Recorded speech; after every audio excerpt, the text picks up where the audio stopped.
বন্যা পরিস্থিতির খবর জানাতে বিভিন্ন স্থান থেকে যোগ দিচ্ছেন সহকর্মীরা। প্রথমে যাচ্ছি নোয়াখালীতে, যুক্ত হচ্ছেন আকবর হোসেন সোহাগ। সোহাগ, নোয়াখালীর এখন বন্যা পরিস্থিতি কেমন? ত্রাণ নিয়ে কি বলছেন দুর্গতরা, এবং তারা কি পর্যাপ্ত পরিমাণে ত্রাণ পৌঁছেছে কিনা তাদের কাছে জানাবেন।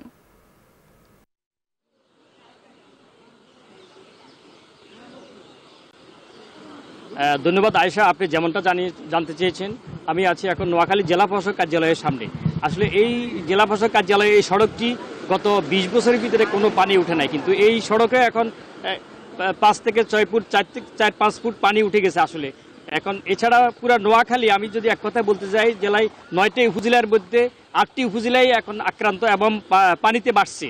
বিশেষ করে গ্রামগঞ্জে মানুষের দুর্ভোগের শেষ নেই, গ্রামগঞ্জে মানুষের শেষ নাই আসলে। মানুষ, আমি যদি আপনাকে দেখাতে চাই যে আপনি জেলা প্রশাসক কার্যালয়ের সামনে যে পরিমাণ পানি উঠেছে, আসলে এটা আসলে গত 20 থেকে 25 বছরে কেউ দেখে নাই। আমি অনেকের সাথে কথা বলছি এবং তারা জানিয়েছেন যে এখানে এই সড়কে যদি এই পরিমাণ পানি হয় তাহলে গ্রামগঞ্জে কি পরিমাণ পানি এসেছে আসলে এটা আপনি বুঝতে পারছেন। এবং এছাড়া আমি জেলা মৎস্য কর্মকর্তা ইকবাল সাহেবের সাথে কথা বলছি, তিনি আমাকে জানিয়েছেন যে জেলায় 85,000 মৎস্যের ঘের, মৎস্য এবং পুকুর প্রজেক্ট বেসে গেছে পানিতে।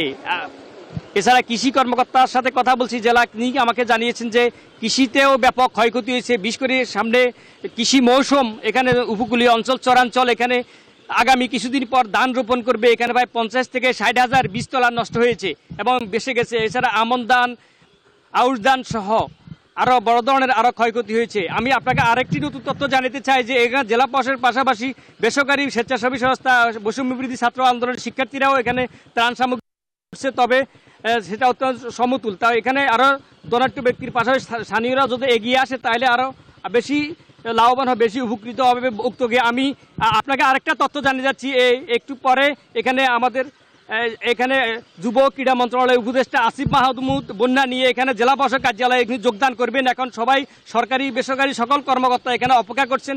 একটু পরে তিনি বন্যা পরিস্থিতি নিয়ে তিনি এখানে কথা বলবেন। এই ছিল আমার কাছে নোয়াখালী থেকে সর্বশেষ। আমি ফিরে যাচ্ছি মৌলভীবাজার, সেখানে অপেক্ষা করছেন সিরাজ সেখানকার পরিস্থিতি জানাবেন। Redmi 13 স্টাইল বানাই দুনিয়া কাঁপায়। ধন্যবাদ সোহাগ। আমি এখন দাঁড়িয়ে আছি রাজনগর উপজেলার বন্যা দুর্গত একটা এলাকার বাঁধের উপরে। এখানে আপনারা জানেন ভারত থেকে নেমে আসা পাহাড়ি ডোল কিন্তু প্রতি বছর আমাদের মৌলভীবাজার জেলাকে কিন্তু পানিতে নিমজ্জিত করে রাখে। প্রতি বছরই কিন্তু বর্ষাকালে 2-4 বার কিন্তু বন্যার কবলে পড়তে হয়। চলতি বছরে এই তৃতীয় দফার বন্যায় হঠাৎ করে মৌলভীবাজার জেলার নদ-নদী প্রায় অন্তত 20টি নদীর ভাঙন দিয়ে প্রবেশ করে হঠাৎ করে তলিয়ে যায় গ্রামাঞ্চল। আমি একটু বলে রাখি, নদ-নদীর পানি বিপদসীমার উপর দিয়ে প্রবাহিত হলেও কিছুটা পানি কমেছে মৌলভীবাজার জেলার নদ-নদীর পানি, কিন্তু নিম্নাঞ্চল প্লাবিত হচ্ছে গ্রামের পর গ্রাম।